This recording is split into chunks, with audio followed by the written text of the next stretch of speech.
Welcome to Smart Income Masters, where we help you make money smarter. Today, we're doing a deep dive into ranking #1 on search engines in 2025. Make sure you hit that subscribe button so you don't miss future insights. That's right. We've got some fascinating material here, drawing from recent discussions on modern SEO strategy.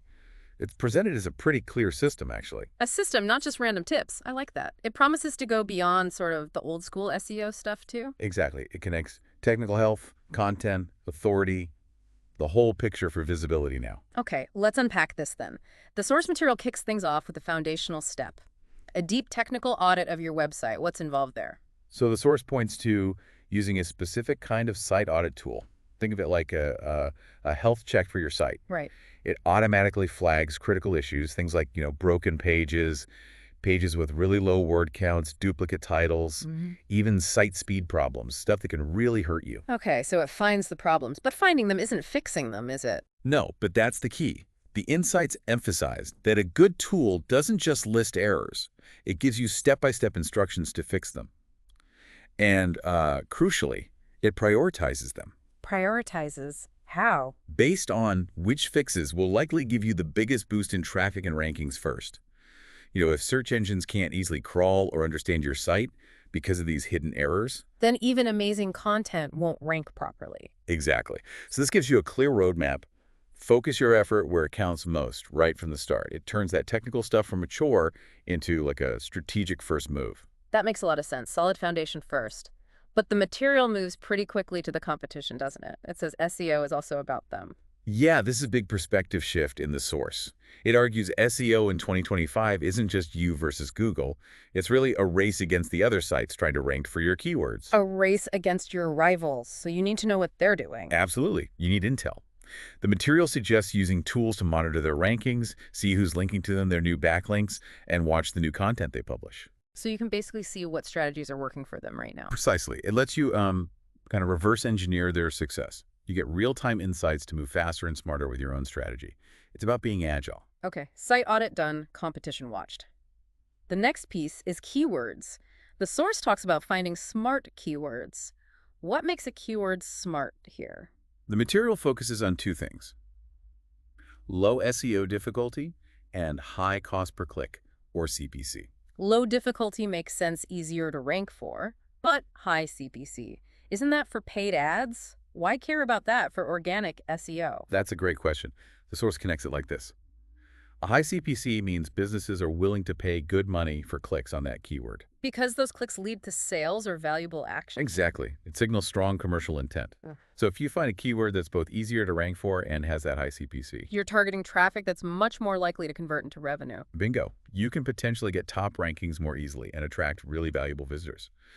The source says this is especially good for maybe smaller businesses looking for quicker wins. Finding that sweet spot makes sense. Now, content creation. This Yeah. is always huge in SEO. The source has a strong take on using AI, right? A very strong take. The core advice is don't use AI to write entire articles if you want top rankings. Really? Why not? Well, it cites an experiment, 68 websites, lots of articles, human-written content apparently got 5 times more search traffic per month than AI content, even AI content with human editing. 5 times. Wow, what's the reason for that massive difference? It boils down to EET: experience, expertise, authority, trust. Search engines in 2025 are rewarding that. The material argues AI is great at rehashing existing info. But it can't fake real experience or unique expertise. Right, it struggles to provide that unique human perspective, those novel insights. AI content often feels, well, generic because it's synthesized from what's already out there. Search algorithms look past that. So AI is useless for content then? Oh, not at all. The source is clear here. AI is still super useful for supporting tasks like content ideation, brainstorming angles, adjusting tone, transcribing audio or video, translating stuff for international reach. It's an aid for human creators, not a replacement for that core human insight needed to rank. Got it. Use AI smartly, but keep the human element central for EEAT. Now, the source also mentions backlinks and branded searches for building authority. Let's start with backlinks. What's the strategy? It suggests using a backlink opportunity report, basically finding sites that link to your competitors but not to you. And then you try to get them to link to you instead. Yeah.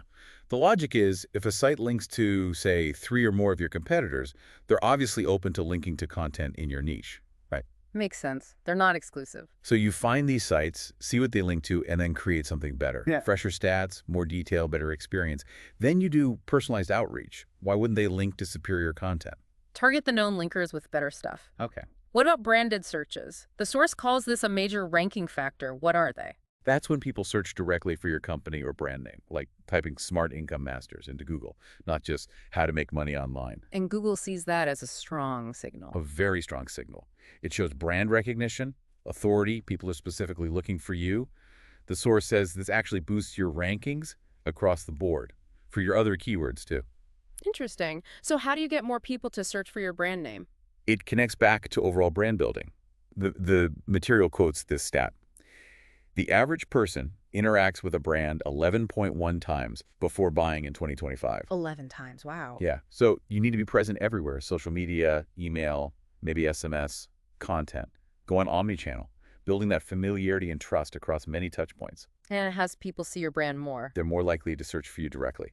So brand building and SEO are totally intertwined now. One feeds the other. That 11.1 stat really paints a picture. Okay, nearly there. What about old content on your site? Is it just dead weight? No, definitely not. The source says it's a valuable asset.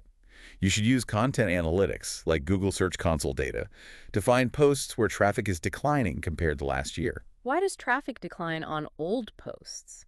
Often just because search engines favor freshness. An article from 3 weeks ago often looks better than one from 3 years ago, right? Especially if the topic evolves. So the solution is just update them. Exactly. Refresh them. Add new stats, maybe improve the formatting, check the links are still good, add any new info. The analytics help you prioritize which ones need updating most based on traffic drops. It's often a quicker win than writing something totally new. Revive the old stuff. Smart.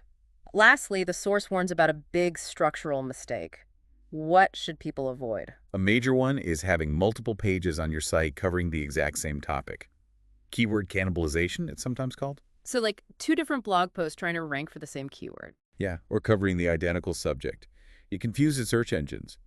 They don't know which page is the page for that topic, so your authority gets split, and often neither page ranks well. How should it be structured instead? Think of a library, the source suggests. Books on marketing are in the marketing section, maybe with subsections for SEO, etc. They aren't scattered randomly. You need a clear hierarchy. Often a main pillar page on a broad topic with more specific articles linking back to it. Cover a topic fully in one main place. One topic, one main page. Got it. Okay, this has been a fantastic deep dive. We've covered technical audits and prioritizing fixes. Understanding competitors, finding those smart, low-difficulty, high CPC keywords. Focusing on human-led EEAT content. Using AI as a tool, not a writer. Building authority with strategic backlinks, and crucially, boosting branded searches through omni-channel presence. Refreshing old content and structuring your site logically to avoid cannibalization. It really is a whole system. Absolutely. Implementing these steps on the source material gives you a really solid framework for improving search visibility this year. It really does.